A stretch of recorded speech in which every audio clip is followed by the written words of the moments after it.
नहीं चलेगा, क्योंकि इसलिए कैम्टेशिया से करते हैं आज का सेशन हम लोग।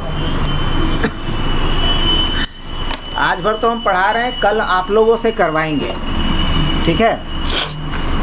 क्योंकि आज इसलिए बताना पड़ रहा है क्योंकि वीडियो भी धोखा दे दिया है अपना। ये सर इनका टेबल से बन गया। अच्छा, तो इनसे अलग से करवा लेंगे। पहले अभी सबको एक साथ लेके चलते हैं ना। कुछ लोग जो कर चुका है उसके लिए भी तो कुछ नया कंटेंट आज देना होगा हमें। सर आज दो चीज़ बना है, जो असेंबली भी कर। क्या क्या? असेंबल। अच्छा, एक असेंबल और ठीक है, दोनों चीज़ करवा देते हैं, लेकिन उसके पहले एक रिकैप कर लें। सबसे पहला चीज़ हमने क्या सीखा था? पेन ड्राइव को क्या करना? बूटेबल करना। अगर मैं थ्योरेटिकली पूछूं कि पेन ड्राइव को बूटेबल बनाने के लिए अगर सिंगल बूट बनाना था तो इसके लिए क्या यूज़ किए थे हम लोग? याद है सभी को? रूफस। और मल्टी बूट के लिए क्या यूज़ किए थे? मल्टी बूट के लिए क्या यूज़ किए थे? मतलब याद है सभी को?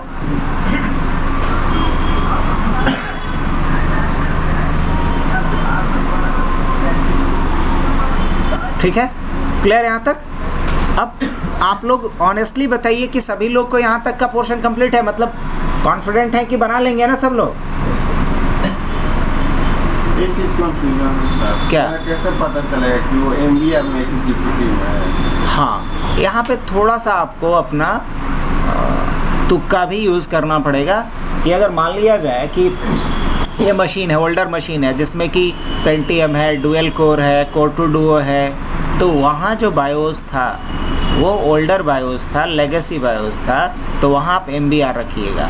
लेकिन अगर कोई लैपटॉप आपको फॉर्मेट करना है या डेस्कटॉप ही है जो i3 है या i3 ऑनवर्ड है ना, तो उसमें आप क्या तुक्का मारिएगा कि इसमें जीपीटी है, इसमें क्या है?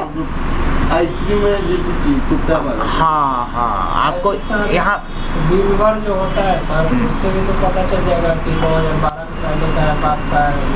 ना, इनका कहना ये है कि मान लीजिए कोई एक लैपटॉप है, अब उस पर इनको ओएस इंस्टॉल करना है, तो इसके लिए पेन ड्राइव को एमबीआर में बूटेबल रखें कि जीपीटी में रखें, यही ना कंसर्न है। तो अभी इसके लिए एक ही चीज़ हम आपको एडवाइस करेंगे कि या तो आप दो पेन ड्राइव रख लीजिए, एक एमबीआर में बना के रख लीजिए और एक जीपीटी में, जिससे काम आ जाए। दूसरी बात ये होगी कि देखिए, बूटेबल बनाना कोई बड़ा कंसर्न नहीं है। आज के डेट में विंडोज़ 7 ने या विंडोज़ 10 न डालेगा या विंडोज़ 11, उसके लिए सिर्फ फॉर्मेट कर दीजिए उसको NTFS से, जो 1 से 1.5 मिनट लगता है, और उसके बाद 7 या 10 का फाइल उठा के कॉपी कर दीजिए उसमें। तो एमबीआर या जीपीटी बनाने के लिए पहले देख लेंगे कि वो अगर ओल्डर मॉडल का हमारा सिस्टम है, मतलब i3 से नीचे वाला जो है, तो उसमें हम क्या रखेंगे? उसमें एमबीआर ओल्डर वाले। i3 कल हम अभी से बात किए थे। हाँ, तो वो बोला कि i3 है तो तू जीपीटी कर दो। हाँ, जीपीटी में कर दो। तो वही ना हुआ। i3 ऑनवर्ड का मतलब क्या हुआ? i3 और 15 का है सर, ओल्ड मॉडल है, कोई दिक्कत नहीं है। अगर i3 2015 का भी है ना, तो कुछ जो पुराना मॉडल है उसमें दोनों ऑप्शन दिया हुआ रहता है। जैसे मान लो मेरा यही लैपटॉप है 14 मॉडल, तो इसमें क्या है कि एमबीआर और जीपीटी दोनों का ऑप्शन रहता है। मतलब बायोस सेटिंग में जाइएगा तो वहाँ दोनों ऑप्शन होता है, सिक्योर्ड बूट और अनसिक्योर्ड बूट। तो कुछ चीज़ों को आप पहले प्रेडिक्ट करके नहीं रख सकते हैं 110%, उसको आपको एज्यूम करना पड़ेगा और उस एजम्पशन के हिसाब से काम करने होंगे। तो कंसर्न क्या है? बस इतना ही ना कि इसको एमबीआर में रखें फॉर्मेट करने के लिए कि जीपीटी में। तो जैसा देखेंगे सिस्टम अगर एमबीआर से नहीं कर पा रहा है बूट, बायो सेटिंग खोल के देखेंगे तो पता चल जाएगा कि एमबीआर है कि जीपीटी है, तो उसके हिसाब से चेंज कर देंगे। ठीक है, लेकिन ये मान के चलिए कि आपको मैक्सिमम अभी अगर 100 केसेस दिख रहे हैं तो 100 केसेस में आपको मोर देन 80% जो केसेस दिखेंगे वो नया वाला ही सिस्टम दिखेगा आपको। और नया वाला जो सिस्टम दिखेगा उसमें आपको क्या मिलेगा? UEFI BIOS मिलता है, और जब UEFI BIOS मोड है तो उसमें क्या लेना चाहिए मुझे? GPT। तो पेन ड्राइव को बूटेबल बनाने का काम सभी लोग कर सकते हैं ना, सिवाय इनके, बाकी सब लोग कर लेगा कॉन्फिडेंटली। आगे बढ़े, ये तो किए हैं सर, आज करवाए हैं ना, इन्हीं से करवा दिए हैं सर। तो बोलनी है ना कम से कम। ये आपका सिंगल बूट कर चुके हैं ना, मल्टी बूट भी करवा दिए हैं? नहीं सर, सिंगल बूट करवा दिए हैं, ओके। चलिए, बूटेबल बनाना जब सीख लिए उसके बाद नेक्स्ट हमें क्या करना आना चाहिए? कल आप लोग को वर्चुअल, हाँ, उसके बाद हमें आना चाहिए इंस्टॉलेशन। अब इंस्टॉलेशन के लिए क्या यूज़ करेंगे? इंस्टॉलेशन में सबसे पहले कौन सा करना है मुझे? अटेंडेंट। फिर क्या करना है? अनअटेंडेंट। फिर क्या करना है? Disk duplication. और तब फिर क्या करना है? लाइव भी कल बताए थे। और लास्ट में क्या करना है फिर? नेटवर्क। तो पहले इतना ही कंप्लीट करते हैं। अब इन सारे चीज़ों को करने के लिए एक हुआ कि हम फिजिकल मशीन पे करें, या फिर दूसरा क्या हुआ किसको हम वर्चुअल मशीन पे करें। वर्चुअल मशीन पे करने के लिए हमने बताया था कि हमारे पास बहुत सारा ऑप्शन है। अगर विंडोज़ यूज़ कर रहे हैं तो हम क्या यूज़ कर सकते हैं? विंडोज़ में हाइपर भी यूज़ कर सकते हैं, और अगर लाइनेक्स यूज़ कर रहे हैं तो उसमें क्या यूज़ कर सकते हैं? KVM यूज़ कर सकते हैं, और नहीं तो थर्ड पार्टी सॉफ्टवेयर में क्या यूज़ करेंगे? VMware। अब सभी को VMware यूज़ करना आता है। तो चलिए, अभी हम लोग जो भी बताएंगे वो VMware पे ही बताएंगे, ताकि रिकॉर्डिंग भी हो सके और डिस्प्ले एक्सटेंड कर सकूं मैं। यहाँ आते हैं हम लोग VMware पे।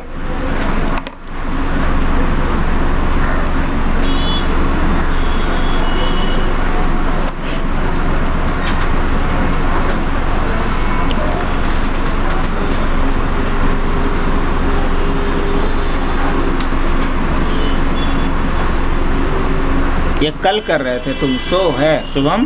कैसे? 3 वाला मशीन कल। वही सर जो कल इंस्टॉल कर देंगे, सस्पेक्ट किया था।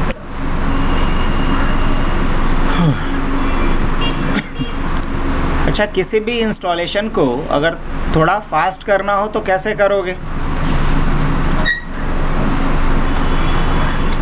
किसी भी इंस्टॉलेशन को फास्ट करने के लिए इंस्टॉलेशन टाइम पे आपको शिफ्ट के साथ F10 दबाना होगा। क्या दबाना होता है?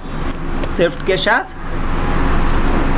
F10 दबाओगे तो यहाँ क्या खुलेगा? DOS prompt.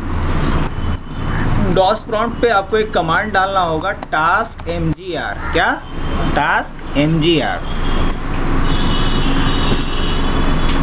ये जो ये डॉस प्रॉम्प्ट खुला, ये बहुत ही काम का है, इससे बहुत सारा काम कर सकते हो आप। लेकिन अभी जो हम इससे काम करने वाले हैं वो सिर्फ बूटअप प्रोसेस को थोड़ा एक्सेलरेट करने के लिए। तो इधर आप देख सकते हैं कि सेटअप नाम का एक फाइल होगा। किस नाम से?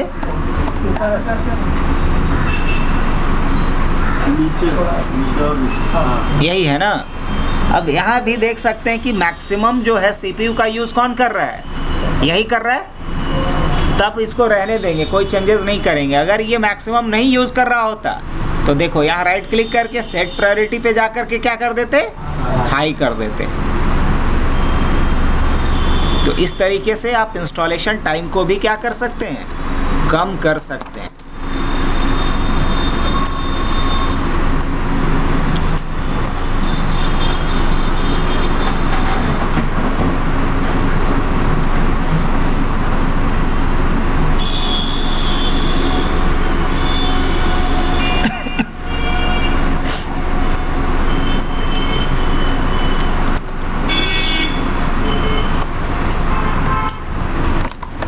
एक और बात कि जब आप OS इंस्टॉलेशन सीखोगे, सबसे पहले आपको अच्छे से क्या आना चाहिए?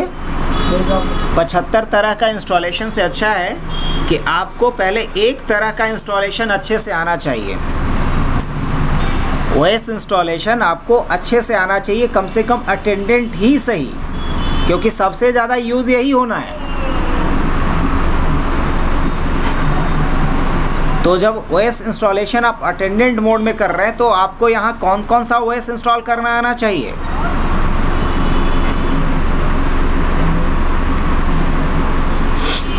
चलिए 3 ओएस कम से कम हम लोग सीखेंगे जिसपे कि सबसे ज़्यादा काम होता है। अब 3 कौन कौन सा ओएस? अब विंडोज़ एक ऑपरेटिंग सिस्टम है जिसका वेंडर कौन है? विंडोज़ का वेंडर कौन है? माइक्रोसॉफ्ट। तो विंडोज़ का कौन कौन सा ओएस सीखेंगे जी? 7, 10, 11। चलिए ठीक है, अब इस एक की ही बात मानते हैं। विंडोज़ 7 सीखेंगे और विंडोज़ 10 सीखेंगे और चलो विंडोज़ 11 सीखेंगे। अब ये सब क्या हो गया? एक क्लाइंट ऑपरेटिंग सिस्टम है। विंडोज़ का कौन सा ओएस है? ये सारा क्लाइंट ओएस है। इसके अलावा हम लोग विंडोज़ में एक और सीखेंगे, सर्वर ओएस। क्या सीखेंगे? तो सर्वर ओएस में क्या सीखेंगे? 2K3। 2K3 मतलब K मतलब होता है 1000। इसके अलावा क्या सीखेंगे? 2K8। उसके अलावा 2K12 एंड 2K, चलो ज़्यादा नहीं, अब सीधा 19 के ऊपर आ जाए।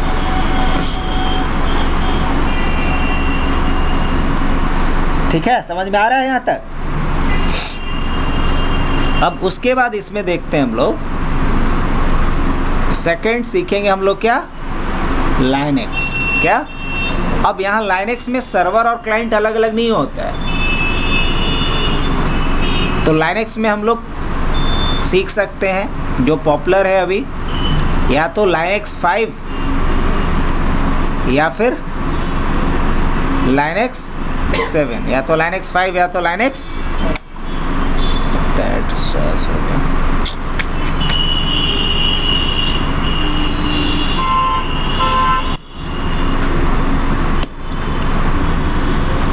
आगे बढ़े। इसके बाद क्या है फिर? मैक। क्या है? मैक।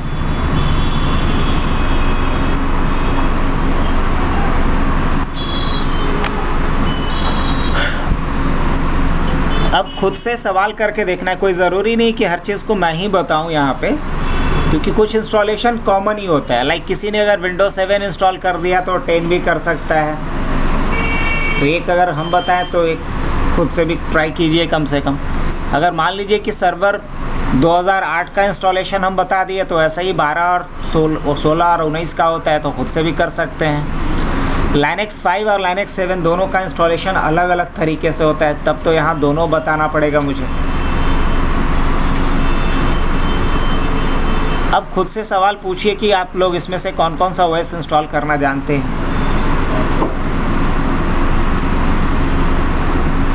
तो एक काम करते हैं, एक एक ओएस सब में मैं बता दे रहा हूँ। एक बता दे रहा हूँ इसमें से विंडोज़ 10 या विंडोज़ 7, और इसमें से कोई एक बता दे रहा हूँ सर्वर। और कोई एक सर्वर जानबूझ करके ऐसा करते हैं कि हमें ओएस का अपग्रेडेशन भी सीखना है। क्या सीखना है? अपग्रेडेशन भी सीखना है। तो ओएस का अपग्रेडेशन के लिए बेहतर ये होगा कि सर्वर 2008 डालना बता देते हैं और उसी को 12 में क्या करना सिखा देंगे? अपग्रेड करना सिखा देंगे। अपग्रेडेशन का मतलब क्या होता है सभी को पता है या नहीं?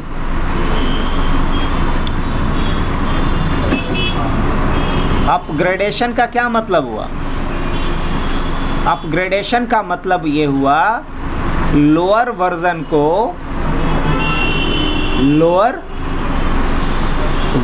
को चेंज करना, लोअर वर्जन को चेंज करना किस में? अपर वर्जन में, without loss of data, without loss of data. अगर लोअर वर्जन को अपर वर्जन में बिना डेटा लॉस्ट किए हुए चेंज करते हैं तो इसी प्रोसेस को क्या कहेंगे? अपग्रेडेशन। अब जैसे मान के चलिए कि हमारे पास एक मशीन है जिस पे पहले से मान लो विंडोज 7 डला हुआ है, क्या डला हुआ है, विंडोज 7 डला हुआ है, इस पे सारा ऑपरेटिंग सिस्टम के साथ साथ एप्लीकेशन भी इंस्टॉल है, सारा फाइल भी मेरे पास पड़ा हुआ है, और इसे हम क्या चाहते हैं कि विंडोज 10 में चेंज हो जाए, कन्वर्ट हो जाए, लेकिन डेटा या जो भी सॉफ्टवेयर इस पे पहले से था वो सारा एज इट इज़ रहना चाहिए। तो ऐसा करने के लिए क्या करना पड़ेगा मुझे, इस विंडोज 7 को अपग्रेड करना होगा, किसमें, विंडोज 10 में।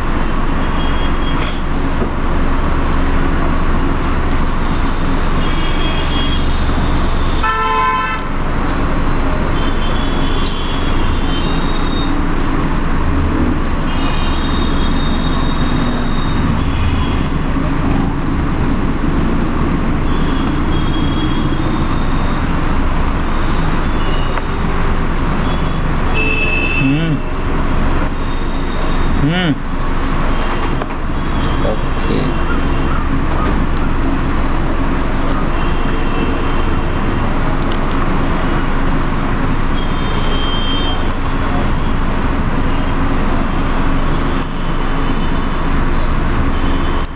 लिनक्स इंस्टॉलेशन भी तो मैक्सिमम लोग देखा है कि नहीं देखा है, नहीं देखा होगा मैक्सिमम लोग, आप लोग देखे हैं, किए हैं, नहीं, चलो तो जो नहीं देखा है उसके हिसाब से ही चलते हैं। एक देखिए, इस पे हम लोग ऑलरेडी क्या किए हुए हैं, 3 इंस्टॉल, या चलो एक एक OS लगा देते हैं सेटअप में, और फिर आगे का भी प्रोसेस कर लेंगे हम लोग, डिस्क डुप्लीकेशन वगैरह भी। Create new virtual machine, I will install operating system later, next कर लेते हैं। यहाँ से मान लो क्या लेता हूँ, अभी 3 तो एक ऑलरेडी है ही, अभी हम लोग सर्वर 2008 लेते हैं, कहीं दिखेगा तो बताइएगा, सर्वर 2008 है, नेक्स्ट कर देंगे, नेक्स्ट कर देंगे। Single machine 40 GB hard drive रहने देते हैं इस पर।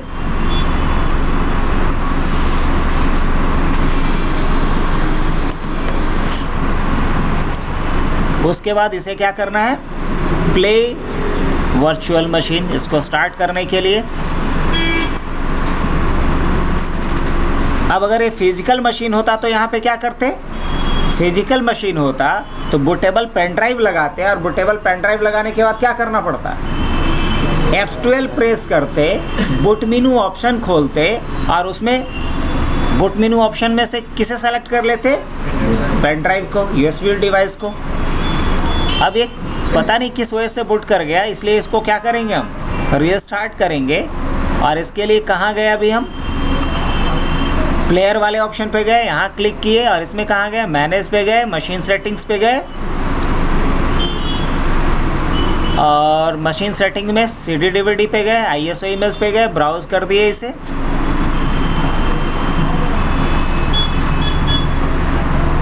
डेटा, OS, सर्वर, अब ये सारा इमेज ले लोगे, या नहीं तो फिर डाउनलोड करना होगा, तो गेट इनटू PC एक साइट है, वहाँ से फ्री में लगभग सारा सॉफ्टवेयर मिल जाता है, लगभग, मतलब सारा नहीं, लेकिन लगभग मिल जाएगा सारा।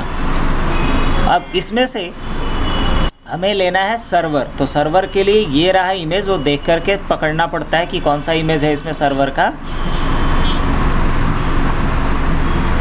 ओके, और उसके बाद ओके। अभी देखो ये विंडोज 7 से बूट कर गया है, बट हमें इस पर क्या डालना है, सर्वर OS इंस्टॉल करना है। तो इसके लिए हम इसे फिर से क्या करेंगे, restart.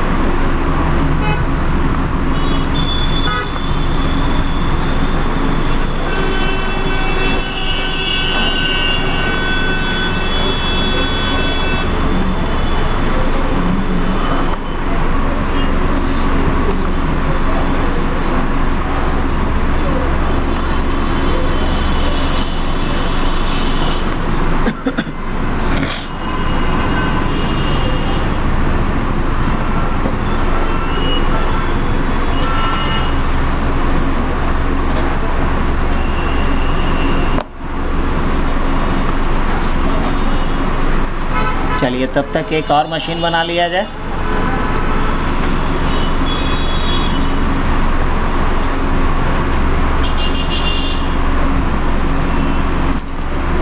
Create new virtual machine.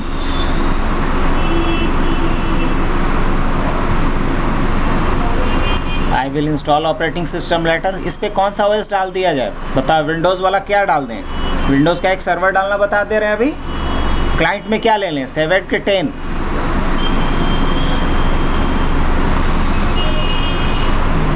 मान लो 10 ही लेते हैं, मैक्सिमम लोग तो 10 ही और 11 अब डालने को बोलेगा, तो विंडोज़ 10 लेते हैं। इसमें कहीं पे है विंडोज़ 10?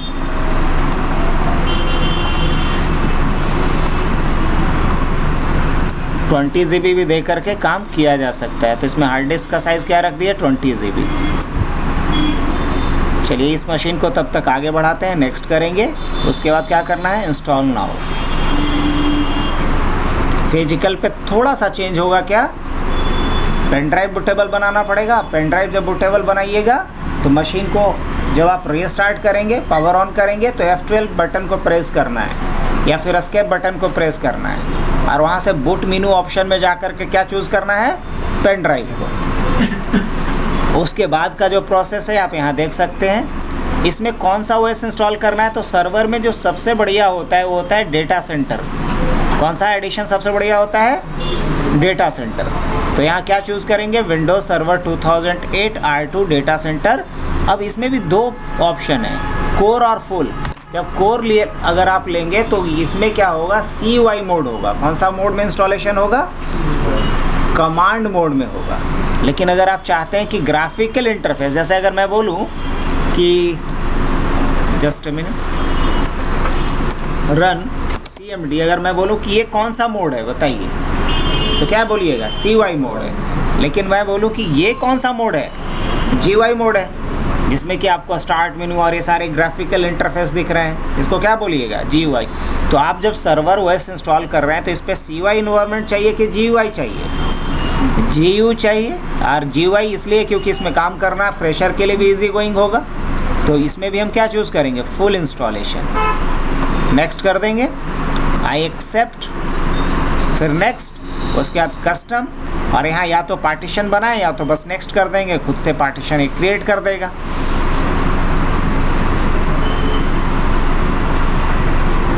OS इंस्टॉलेशन इस पर शुरू हो गया।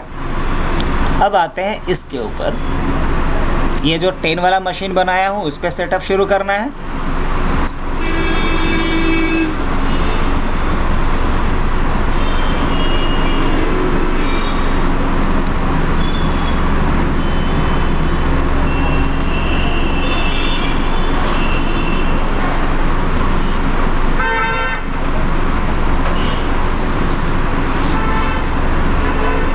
अब यहाँ भी बूट कर रहा है विंडोज़ 7 वाला इमेज से। क्यों बूट कर रहा है, क्योंकि देखिए यहाँ मशीन सेटिंग्स पे जब आएंगे आप तो कनेक्टेड में CD-ROM होगा और हमने एक CD को कर रखा है माउंट फिजिकल पे, यहाँ पे ऑटो डिटेक्टेड है, इसकी वजह से इससे बूट कर रहा था। तो हम यहाँ से क्या चूज़ कर लेंगे, यहाँ से हम चूज़ करेंगे विंडोज़ और 10 वाले इमेज को, जो हमारे केस में यहाँ पे तो नहीं दिख रहा है, ये रहा। उसके बाद सिस्टम को एक बार क्या करना होगा, ये जो वर्चुअल कंप्यूटर बनाते हैं इसको क्या कहते हैं, गेस्ट मशीन, है ना। इसलिए देखिए यहाँ पे क्या आ रहा है, रीस्टार्ट गेस्ट का ऑप्शन आ रहा है, दिख पा रहा है सबको ना कॉर्नर में। रीस्टार्ट गेस्ट पे क्लिक करेंगे, फिर क्या करना होगा, यस करना होगा।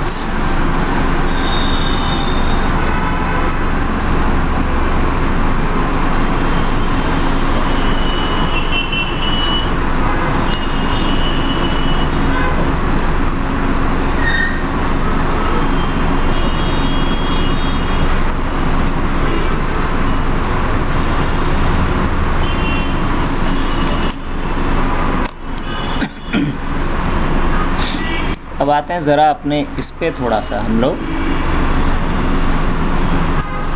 और देखो हम लोग कर क्या रहे हैं। ये हमारा मान लीजिए लैपटॉप है,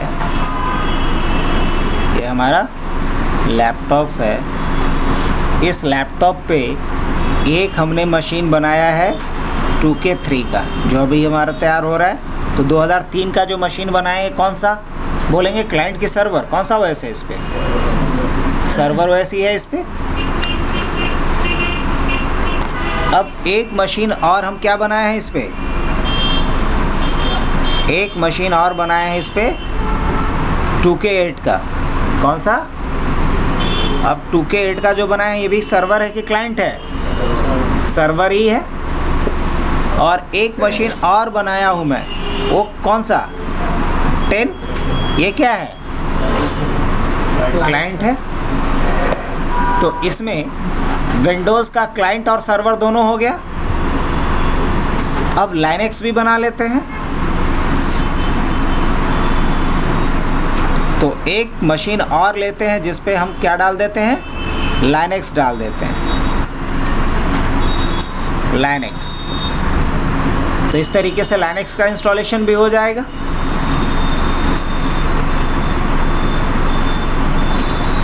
एक सिस्टम और लेंगे जिस पे क्या डालेंगे?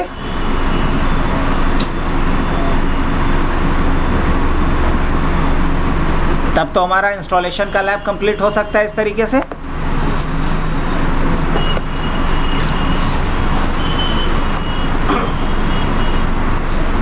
चलिए तब तक इसको नेक्स्ट कर लें।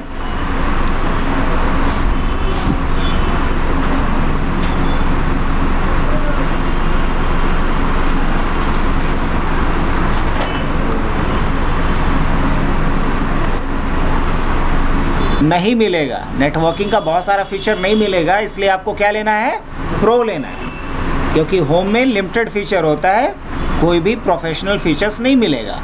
अब प्रो का मतलब यहाँ पे होता है प्रोफेशनल।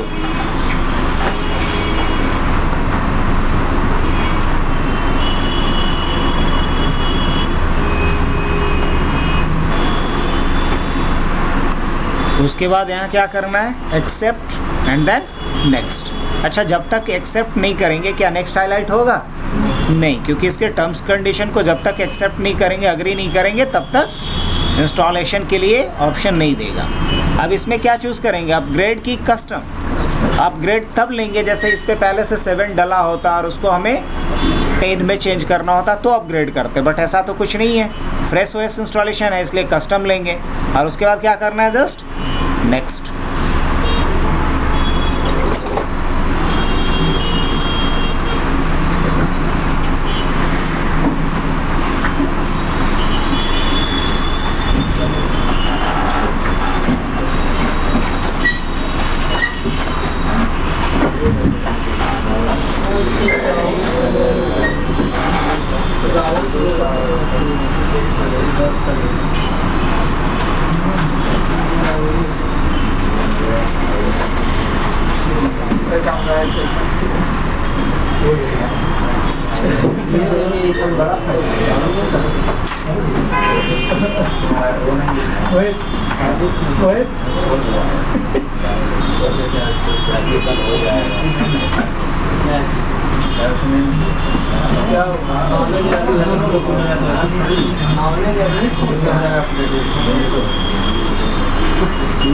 अरे भाई क्लास में कोई सवाल पूछने का हिम्मत नहीं करता। अच्छी पीछे क्लास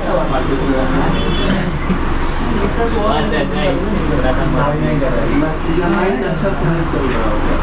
ना डाउनलोड कीजिए थे 10 मिनट चल रहा है। पूछिए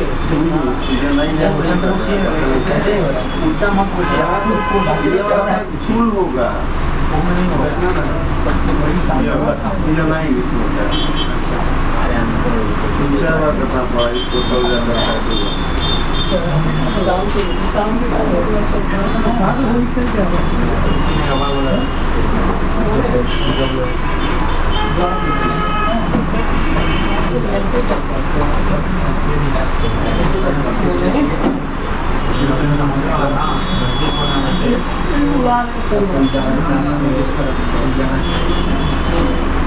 अगर इसका हो गया तो भाई वो भी नहीं खिला आपको क्यों नहीं खिला? आपको कैसे पता चला? यही क्या बोल रहे सर? ज़्यादा सिग्नल दूर होते हैं। कंफ्यूज हो गया क्या? ये आप बोल रहे थे डिफॉल्ट कर दिया, डिफॉल्ट से करना।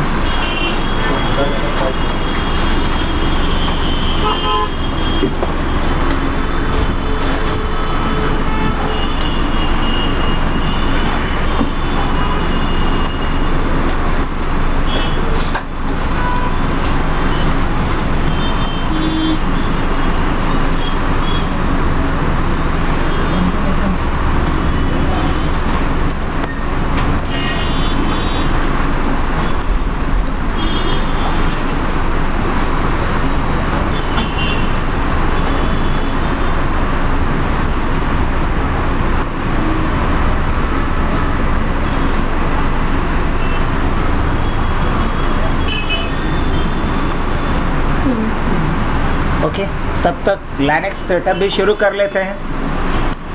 टाइम को यूटिलाइज करना है थोड़ा, तो लाइनक्स सेटअप करने के लिए अब लेकिन एक काम और पहले करेंगे। अब अगर मान लो कि आपके जेब में 100 रुपये हैं और आपको 3-4 काम घर से करने को बोला गया है, तो पहले देख लेंगे 2 काम करने के बाद कि जेब में क्या उतना सफिशिएंट अमाउंट है कि तीसरा काम हो सके। चेक करते हैं ना ऐसा।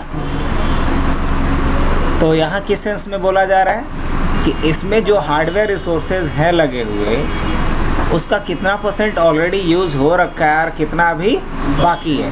क्योंकि एक अगर नया सिस्टम आप बनाएंगे जिस पे कि लाइनक्स सेटअप करना है, तो उसके लिए भी क्या चाहिए, रैम, हार्ड डिस्क, ये सब चाहिए ना। इस चीज़ को चेक करने के लिए सबसे पहले मैं अपने सी ड्राइव में आता हूँ और देखता हूँ कि सी ड्राइव में स्पेस है।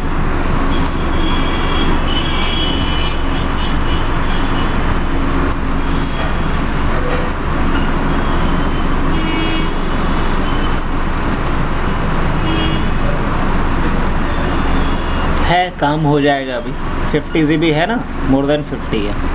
अब देखना है कि इसमें रैम का कितना % यूज़ हो रहा है। कैसे देखते हैं, बहुत सारे लोग को मालूम होगा।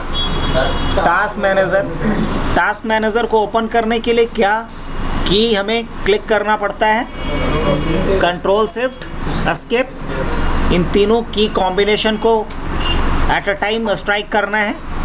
और जैसे ही आप इन तीनों की को स्ट्राइक करेंगे एट अ टाइम, तो इधर आपको एक टास्क मैनेजर में अलग अलग टैब दिखता है। इसको क्या बोलते हैं, टैब। इसको क्या बोलते हैं, मेनू। इसको क्या बोलेंगे, मेनू। और इसे क्या बोलोगे, टैब। अब इसमें प्रोसेस टैब के बाद आप परफॉर्मेंस टैब पे जब मूव करेंगे, तो आपको यहाँ दिखाई दे रहा है कि CPU का कितना % यूज़ हो रहा है। ये गलत है, मतलब हमारे सिस्टम का उल्टी गिनती शुरू हो गया है। CPU का 100% यूटिलाइजेशन नहीं होना चाहिए।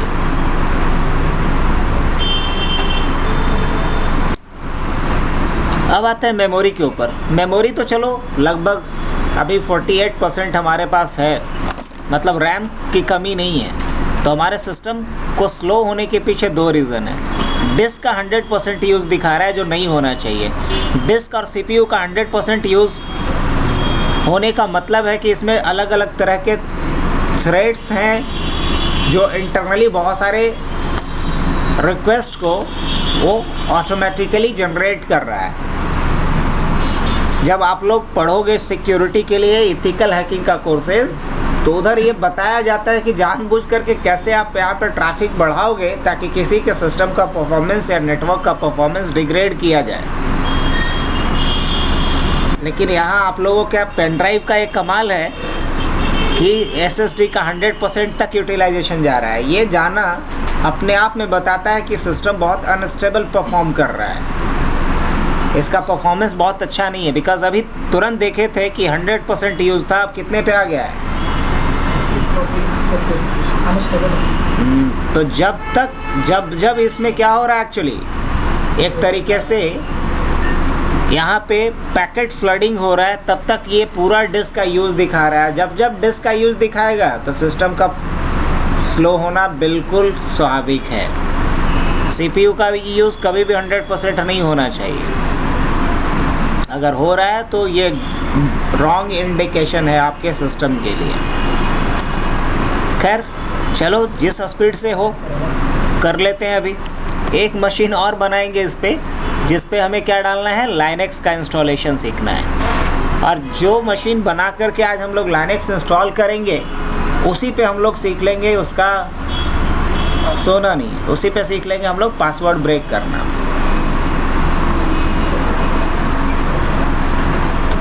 एक टॉपिक आगे होगा ना password breaking. Create new virtual machine. देखो बताए थे, ये छोड़ो, तुम्हें याद है कि नहीं ये याद बस पकड़ो। अगर तुम्हें याद है तो समझ लो बताए थे, नहीं याद है तो समझ लो नहीं बताए।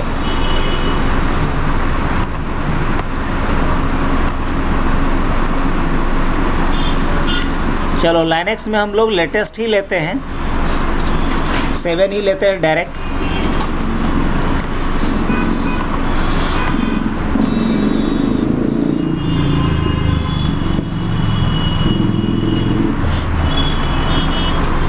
क्या करना पड़ेगा फिर, प्ले वर्चुअल मशीन।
इस पे भी 7 सेटअप शुरू हो गया। क्या करना पड़ेगा फिर, मैनेज पे जाएंगे, मशीन सेटिंग्स पे जाएंगे,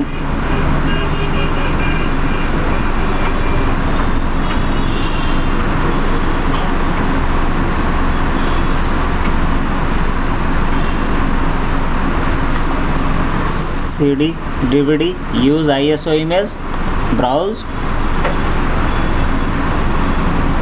और 7 का इमेज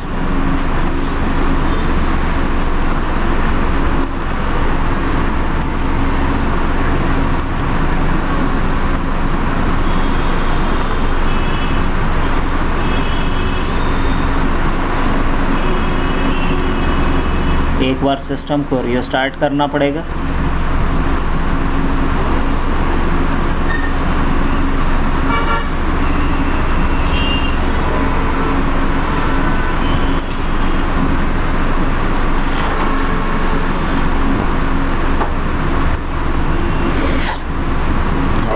तो लाइनेक्स का जब सेटअप करेंगे तो कुछ इस तरीके से, जैसे ही लाइनेक्स का बूटेबल मीडिया से आप बूट करेंगे, लाइनेक्स का बूटेबल बनाना भी बिल्कुल वैसा ही है जैसे रूफस से आप विंडोज 10 का बूटेबल बनाते हो।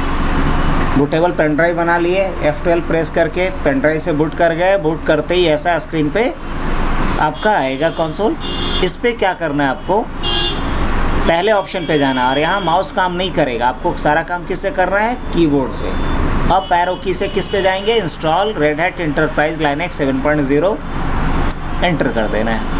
फिर आपसे बोलेगा इंटर करने के लिए नेक्स्ट स्क्रीन में प्रेस द एंटर की टू बिगिन इंस्टॉलेशन प्रोसेस। बस आपको यहाँ पे इंटर प्रेस कर देना है।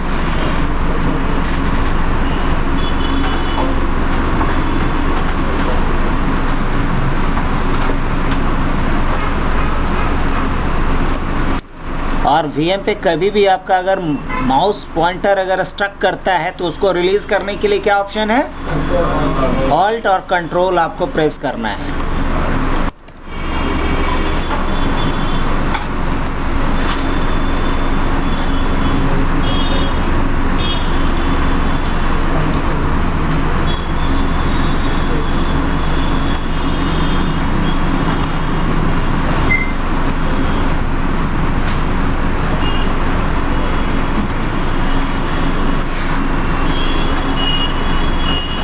अब देखते हैं कि हमारा रैम का यूज़ जो 51% या 52 था, अब कितना परसेंट हुआ होगा।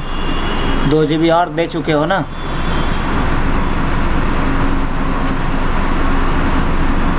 तो ये बातें हमने कई बार किया है पहले भी, कि जो भी वर्चुअल मशीन बनाओगे वो रिसोर्स किसका यूज़ करेगा, फिजिकल का।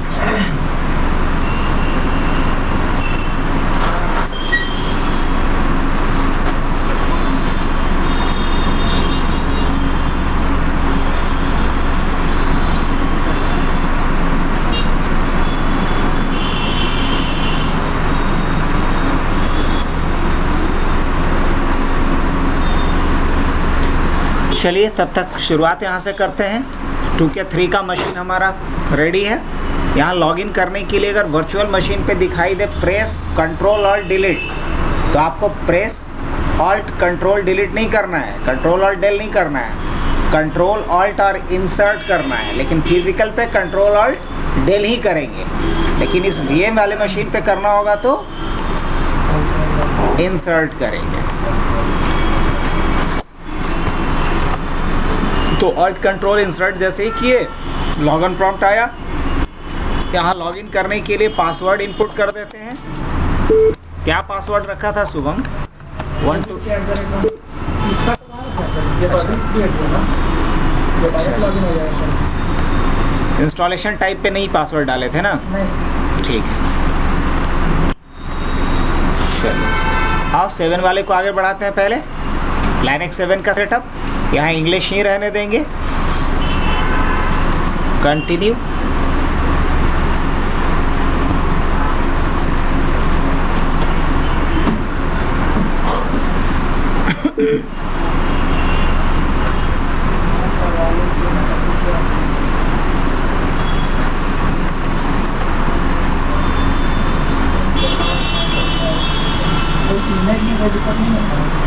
इमेज सही था बट अब सही नहीं लग रहा है, करप्ट हो गया।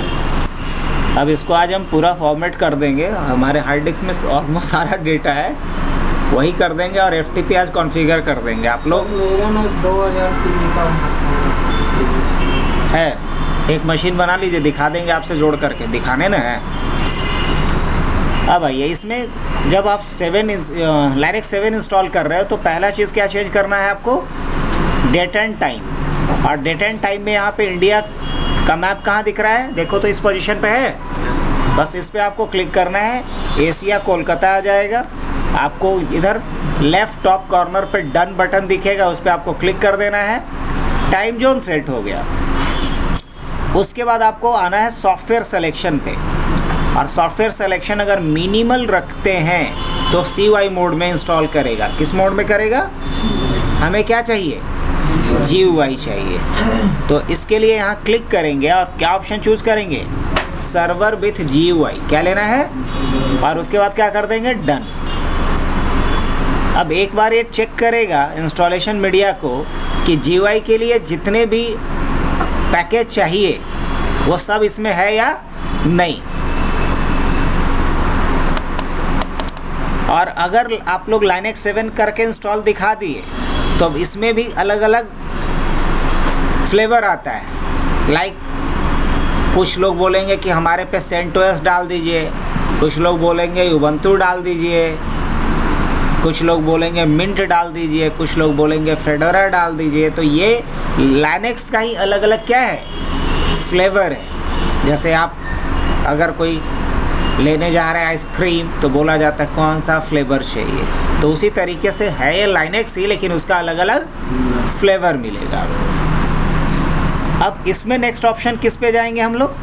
Installation destination. देखो तो अभी बिगिन इंस्टॉलेशन हाईलाइट है, तो बिगिन इंस्टॉलेशन हाईलाइट नहीं होने के रीज़न ये है कि जो प्री रिक्विजिट्स है वो अभी कंप्लीट नहीं हुआ है। प्री रिक्विजिट्स कहने का मतलब होता है इंस्टॉलेशन से पहले की ज़रूरतें, वो अभी पूरी नहीं हुई है। तो इसमें हम लोग इंस्टॉलेशन डेस्टिनेशन पे आते हैं और इसमें आके क्या करेंगे, हार्ड डिस्क को सेलेक्ट करके डन कर देंगे।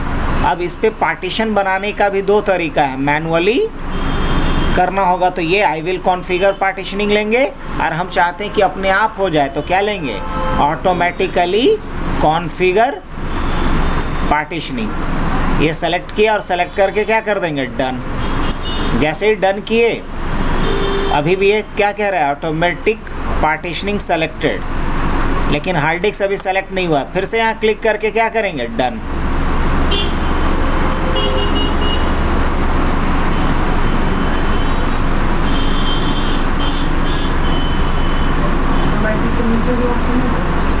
नहीं नहीं, कुछ भी चेक नहीं करना है।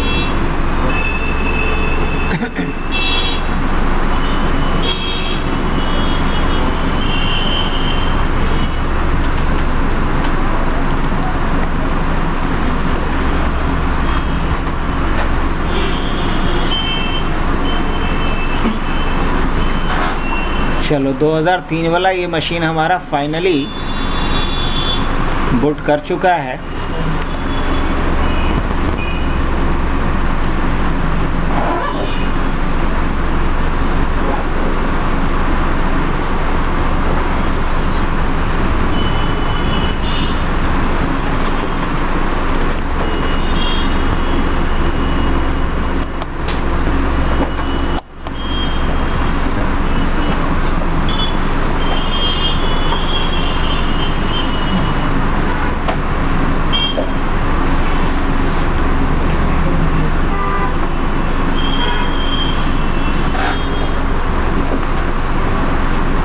इसको कनेक्ट कर देते हैं। कनेक्ट करने के बाद मशीन को एक बार क्या करना है, रीस्टार्ट कर देना है।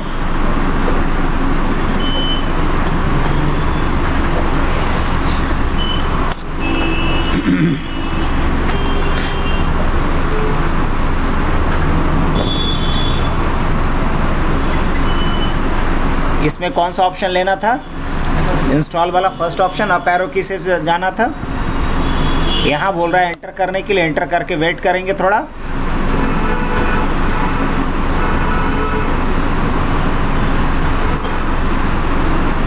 देखो, कोई भी अगर ओएस आप यूज़ कर रहे हो, अगर आप कंफर्म करना चाह रहे हो कि कौन सा ओएस यूज़ कर रहे हैं, तो इसके लिए रन पे एक कमांड क्या चलता है, जैसे ही विनवर लिखेंगे ये बता दिया कि विंडोज़ सर्वर 2003 का कौन सा एडिशन यूज़ कर रहे हैं हम लोग, एंटरप्राइज एडिशन यूज़ कर रहे हैं। अब हमने क्या बताया था कि अनअटेंडेड सेटअप आप कर सकते हो इसमें, इसके लिए बाय डिफ़ॉल्ट इसमें टूल दिया हुआ रहता है। और 2003 के ऊपर जितने भी ऑपरेटिंग सिस्टम है माइक्रोसॉफ्ट का, उसमें अनअटेंडेड सेटअप करने के लिए क्या करना पड़ेगा, एक आंसर फाइल अलग से जनरेट करना पड़ेगा, जो कल हमने बताया था ऑनलाइन जा कर के।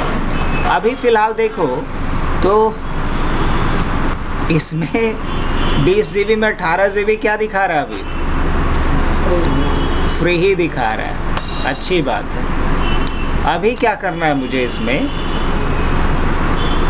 अनअटेंडेड सेटअप फाइल अगर बनाना हो तो इसका क्या प्रोसीजर होता है। सबसे पहले CD 2003 वाली कनेक्ट करेंगे इसमें।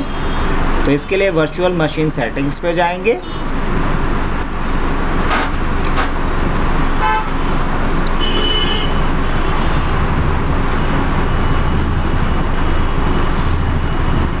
इसमें CD DVD पे चले गए, इसे कनेक्ट कर देंगे, देन ओके करेंगे।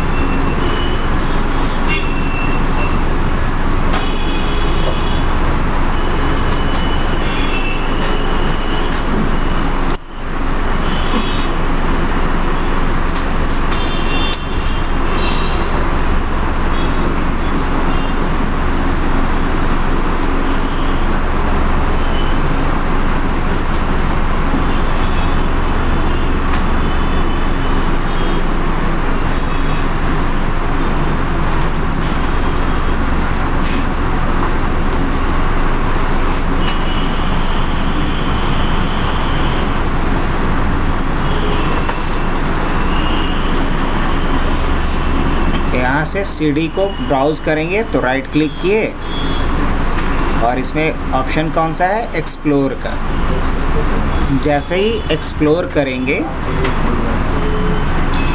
तो यहाँ पे एक्सप्लोर करने के बाद एक ऑप्शन दिखेगा, एक फोल्डर दिखेगा सपोर्ट का और एक दिखेगा i386 का। अभी इतना मशीन स्लो है कि थोड़ा पेशेंस तो दिखाना पड़ेगा। इसमें कहाँ जाएंगे? सपोर्ट के ऊपर। इसमें कहाँ जाना है? सपोर्ट के ऊपर। सपोर्ट में कहाँ जाना है? टूल्स के ऊपर। और इसमें एक ऑप्शन दिखेगा deploy.cap। कौन सा फाइल दिखेगा इसमें? deploy.cap। इसको डबल क्लिक करेंगे।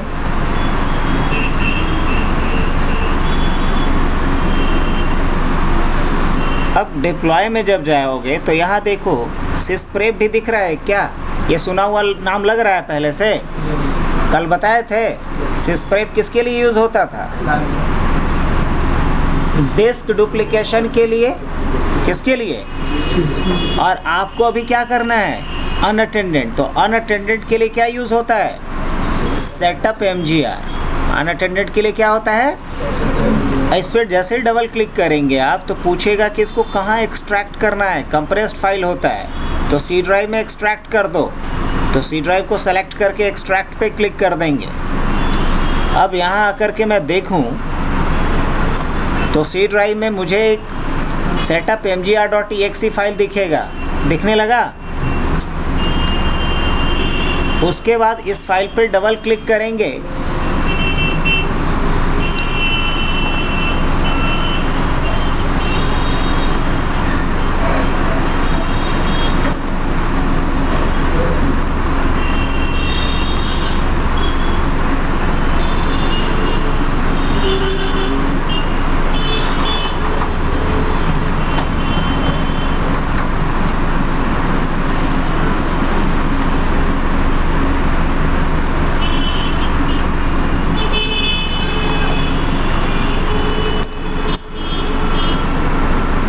सेटअप मैनेजर को यहाँ से हम लोग स्टार्ट कर लेंगे। Welcome to setup manager. यहाँ पे एक बात क्लियर लिखी हुई है, अगर आप लोग पढ़ सकते हैं तो पढ़िए। क्या लिखा हुआ है क्लियर यहाँ पे? Setup manager helps you to prepare the configuration set and answer file to automate pre installation of Windows on your destination computer. साफ साफ लिख दिया कि अगर हम क्या चाहते हैं, एक आंसर फाइल क्रिएट करके इंस्टॉलेशन को अगर ऑटोमेट करना चाहते हैं, इसके लिए इस कंसोल को यूज़ करेंगे। अब यहाँ पे आप देख सकते हो क्या लिखा हुआ है, न्यू और एग्जिस्टिंग आंसर फाइल। कल यही सारी बातें हम लोग थ्योरेटिकली डिस्कस किए थे। तो इसमें से क्रिएट न्यू आंसर फाइल पे जाएंगे, देन नेक्स्ट पे जाएंगे। अब देखो इंस्टॉलेशन का 3 तरीका और बताए थे अटेंडेंट के अलावा। क्या था? अनअटेंडेंट, सिस्प्रेप और RIS। ये भी पुराना देखो, अगर आप लोग नोट करते होगे तो रिस जैसा वर्ड भी मैं लिखा था वहाँ पे कि WDS या रिस यूज़ होता था। तो यहाँ सारी चीज़ें हैं। अभी क्या लेना है इसमें से? अभी क्या ज़रूरत है हमारी? अनअटेंडेंट। क्या करेंगे इसके बाद? नेक्स्ट पूछेगा किसका अनअटेंडेंट? तो जो OS है इसमें वही ना। तो 2003 इंटरप्राइज का कर दो। अब ये पूछ रहा है कि क्या फुली ऑटोमेटेड ना, कि हमें कुछ डालना पड़े, तो फुली ऑटोमेटेड। उसके बाद क्या? नेक्स्ट। उसके बाद कह रहा है कि नया ना, क्रिएट न्यू डिस्ट्रीब्यूशन शेयर ना, मतलब एक नया फोल्डर बना के उसको शेयर करके उसके अंदर सारे फाइल्स को रखे ना। तो बोलेंगे हाँ बिल्कुल। नेक्स्ट करेंगे तो ये पूछेगा कि सेटअप फाइल कहाँ से उठाएंगे? Where are the Windows setup files you want to copy? तो CD से उठाओ। उसके बाद क्या करेंगे? नेक्स्ट। अब ये पूछेगा कि कहाँ सेव करो? तो C ड्राइव में सेव कर दो, विंडिस्ट के नाम से फोल्डर बना करके। एक फोल्डर क्रिएट करेगा विंडिस्ट के नाम से, उसी में इसको रखेगा। अब जो लाइसेंस एग्रीमेंट्स वगैरह पूछता था इंस्टॉलेशन के टाइम में, सारी बातें अभी आपसे पूछ लेगा ये। नेक्स्ट करवाएंगे। अब देखो ये सारी चीज़ें पूछता है ना इंस्टॉलेशन के टाइम में, सब अभी डाल दो आप।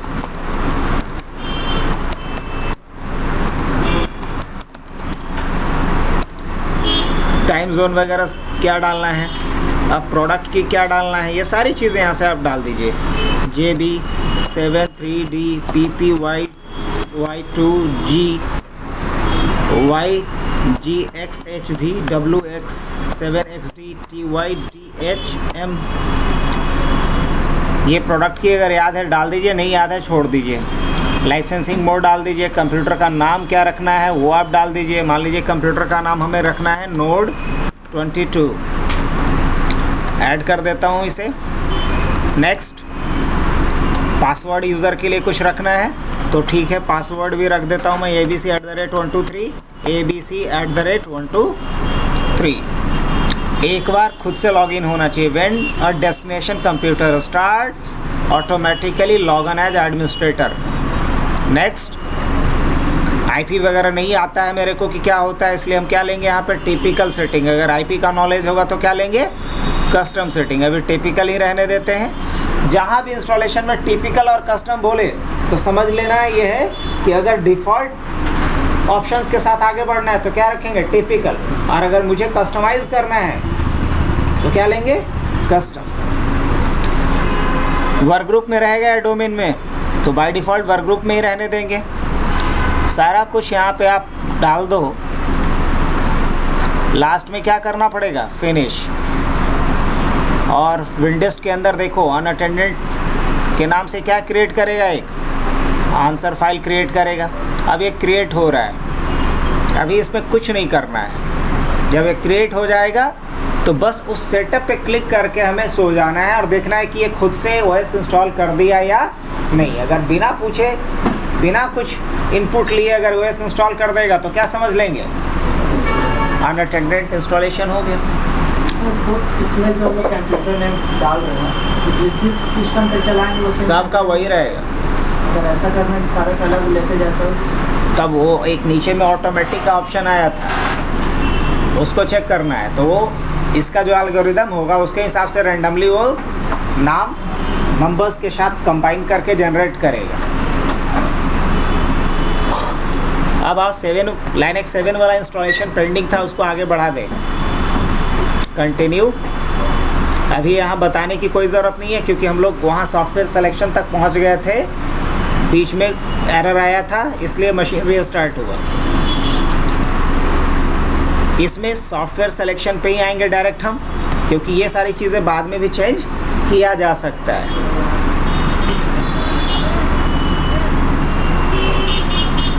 सॉफ्टवेयर सिलेक्शन पे आइए और इसमें क्या लेना है, server with GUI, done.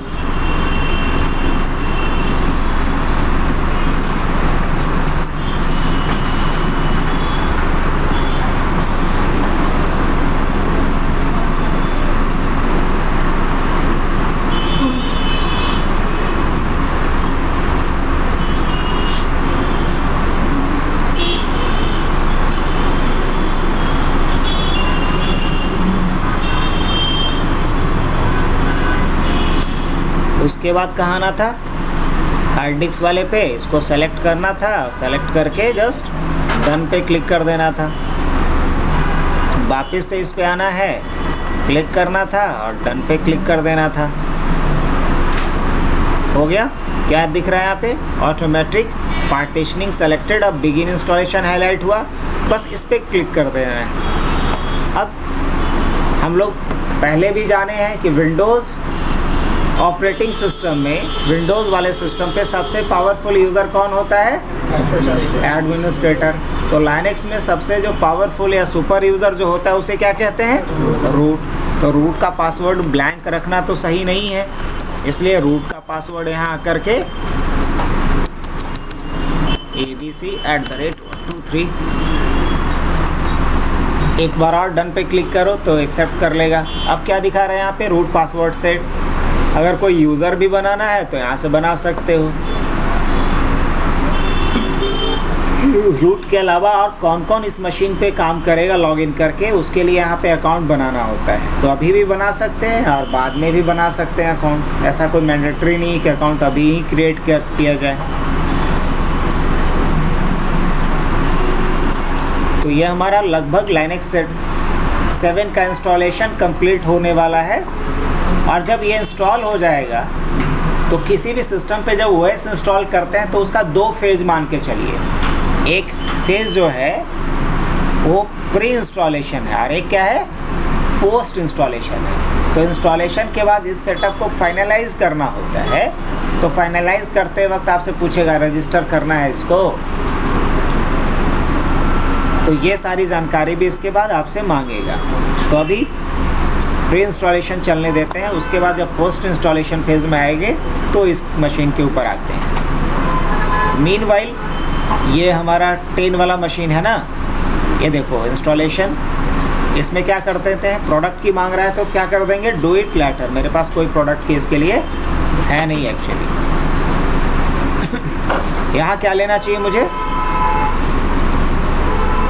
Express setting. क्या लेना चाहिए, एक्सप्रेस सेटिंग।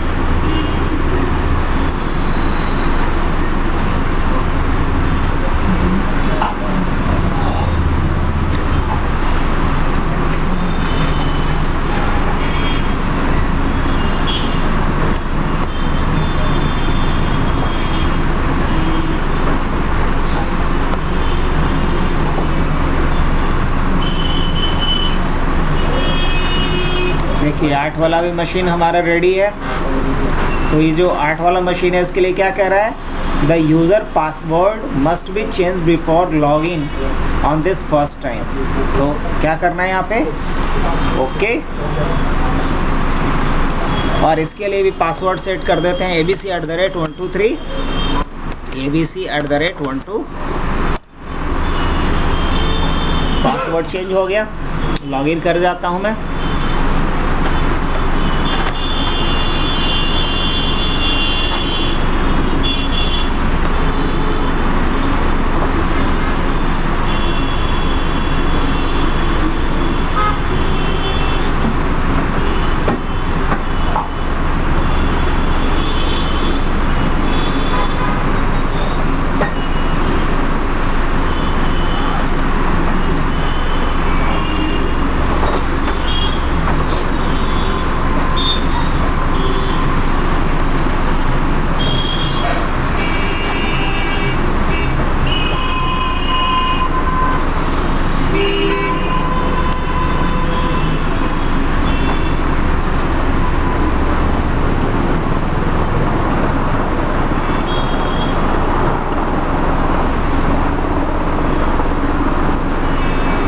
अब जैसे इसके डेस्कटॉप पे हम जानबूझ करके एक फ़ोल्डर बना देते हैं। डेस्कटॉप पे क्या करते हैं, जानबूझ करके फ़ोल्डर बनाते हैं, देखते हैं कि ये डेटा डिलीट होता है या नहीं।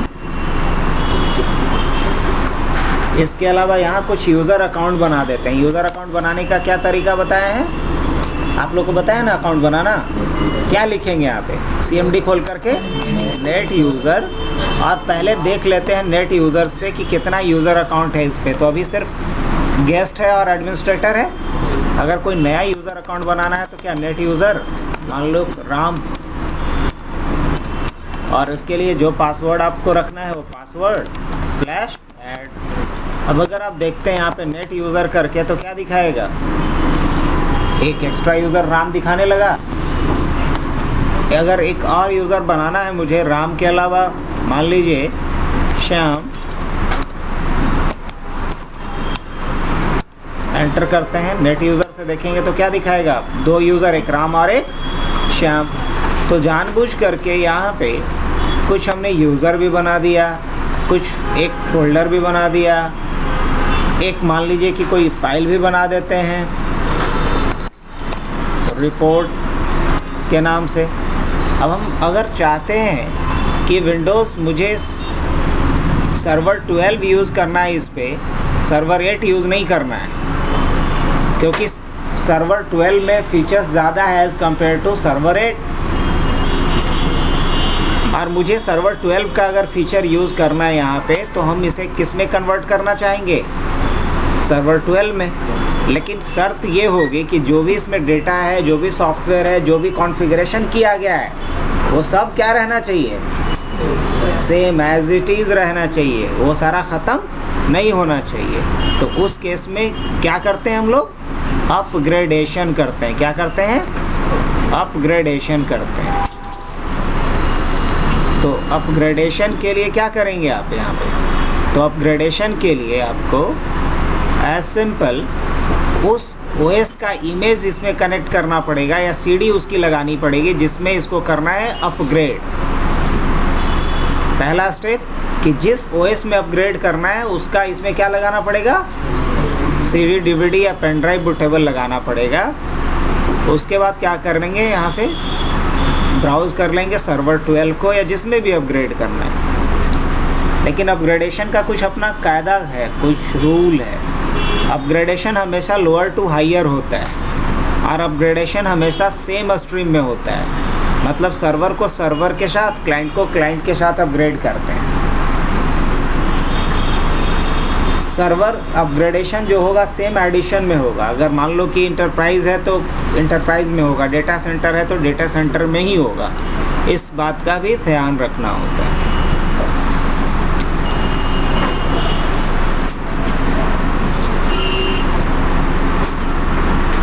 अब यहाँ से रन सेटअप कर लेते हैं 12 का।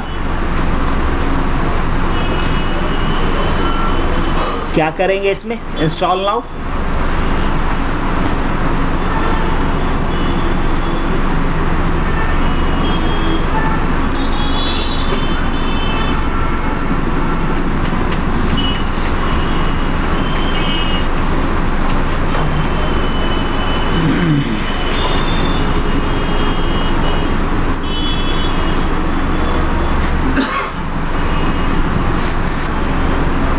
लाइनेक्स भी अपग्रेड होता है सर। हाँ, लाइनेक्स भी अपग्रेड होता है। इसका भी रूल चेंज होगा सेम स्ट्रीम में। हाँ,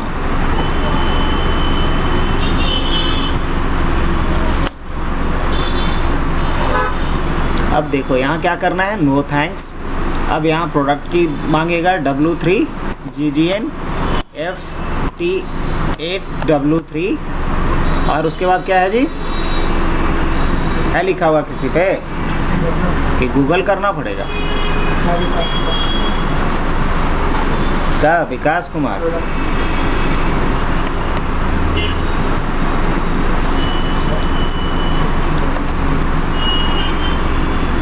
FT8W3 Y4M27 और उसके बाद J84CP Q3VJ9। इसमें क्या चूज़ करेंगे, डेटा सेंटर, नेक्स्ट करेंगे। अब यहाँ ऑप्शन आएगा कि कस्टम करना है कि अपग्रेड करना है, तो उसमें क्या चूज़ कर लेंगे, अपग्रेड को। यहाँ तक तो आई एक्सेप्ट करना ही पड़ेगा। अब दो ऑप्शन आ रहे हैं यहाँ पे, अपग्रेड और कस्टम। तो इसमें क्या लेना चाहिए मुझे, कस्टम अगर कर देंगे तो फ्रेश इंस्टॉलेशन होगा। अगर अपग्रेड करते हैं तो क्या लिखा हुआ है, the files settings and applications are moved to Windows with this option. This option is only available when a supported version of Windows is already running on this computer. अब ये compatibility चेक करेगा क्योंकि जिसमें upgrade करना है उसके लिए जो प्रीरिक्विजिट्स होना चाहिए वो कंप्लीट है या नहीं। क्या बोले थे कि अपग्रेड करना है तो लोअर टू हायर जाना होगा, सेम एडिशन में जाना पड़ेगा। जिसमें अपग्रेड करना है उसके लिए मिनिमम हार्डवेयर जो चाहिए वो भी यहाँ पे फुलफिल होना चाहिए।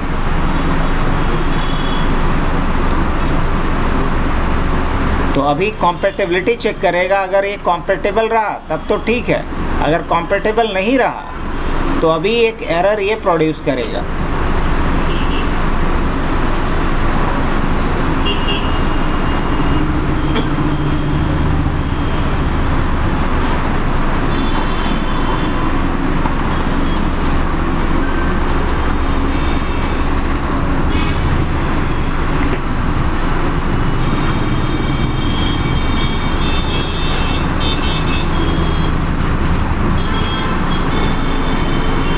क्या आया, कॉम्पेटेबिलिटी रिपोर्ट क्या आ रहा है अभी, ओके है सब, इसलिए नेक्स्ट ऑप्शन हाईलाइट हुआ।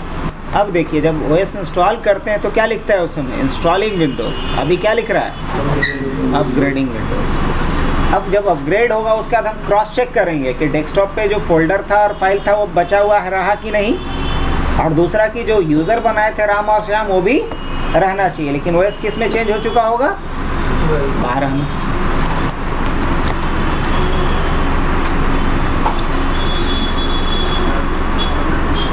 ये 10 का पोस्ट इंस्टॉलेशन शुरू हो गया। क्या करना है,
यहाँ स्किप कर देते हैं, नहीं तो अकाउंट बनाने के लिए बोलता है अभी।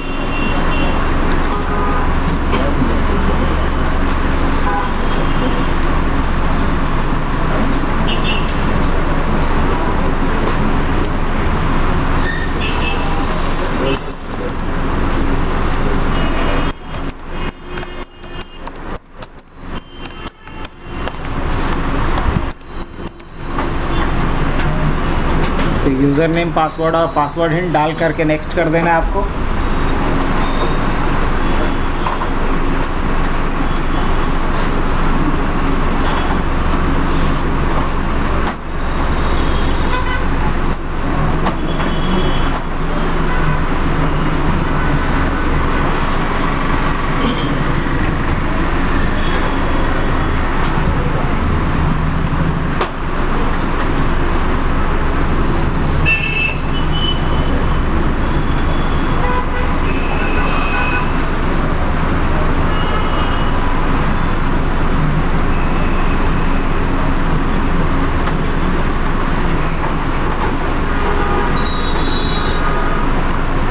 क्या गड़बड़ हो गया?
देखो यही दिक्कत है कि जितने वर्चुअल पे करेंगे उतना ज़्यादा टाइम लग रहा है। अगर यही फिजिकल मशीन पे करते तो कम से कम 2 बार 10 इंस्टॉल हो जाता है इतने टाइम में। नहीं तो आप लोग कोशिश करो फिजिकल पे ही, जहाँ रिकॉर्डिंग का या हेल्प का ज़रूरत है वहाँ तक भी हम सही है। क्या घर पे अगर खुद से प्रैक्टिस करना है तो जैसे यही जो 2003 वाला काम कर रहे हैं ना, अब तक कम से कम 3 बार हो जाता अगर ये फिजिकल मशीन पे करता। इतना टाइम टेकन नहीं होता है। तो मेरे सिस्टम के लिए तो सर सबसे कम रिक्वायरमेंट है। सबसे कम मतलब 3 का जो सर्वर है वो कमांड डालो और उसका रिज़ल्ट आता है, ऐसा स्पीड है उसमें।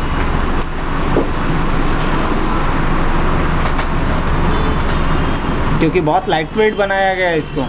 इसका सेटअप फाइल ही तुम्हारा लगता है 500 MB का करीब का है।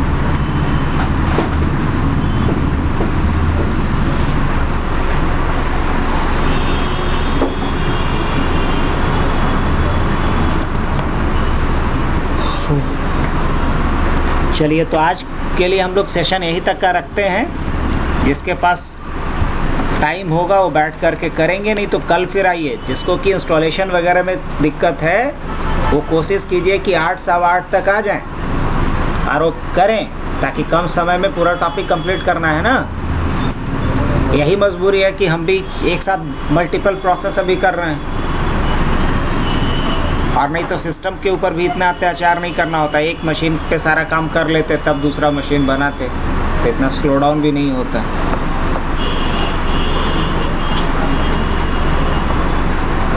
तो आज इंस्टॉलेशन हो गया सभी का, मैक छोड़ करके नहीं, और साथ में अपग्रेडेशन हो गया विंडोज़ का। क्या लिनक्स का भी सर एक और OS है। क्या Linux 5 तो 7 ही ना कर रहे हैं ये 5 सर 5 रिक्वायर्ड नहीं है बच्चा, इसलिए भी ना क्योंकि अब 5 देखने को नहीं मिलेगा। हर जगह पे आपको 7 ही मिलने वाला है।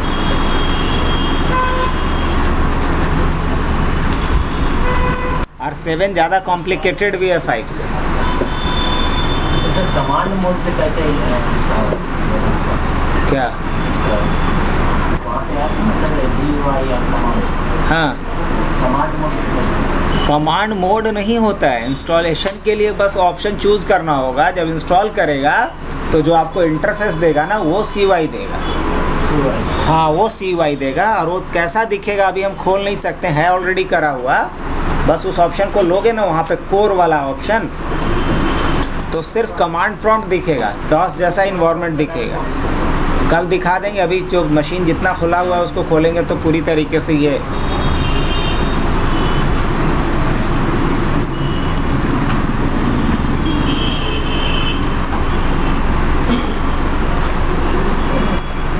चलिए, तो कल आगे बढ़ते हैं हम लोग।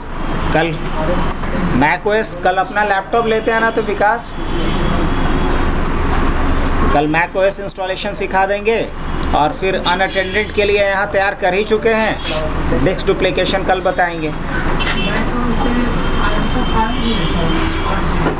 ठीक है, तुम सिर्फ लैपटॉप लेके आना ना। मान लो कि फिजिकल पे लोग करके देखना चाहेंगे। जो आंसर फाइल बनाए 2003 के लिए बनाए, हाँ, ये सिर्फ 3 के लिए ही काम करेंगे। बाकी के लिए तो फिर बाकी के लिए फिर वही ऑनलाइन जाएंगे और वहाँ से आंसर फाइल बनाएंगे।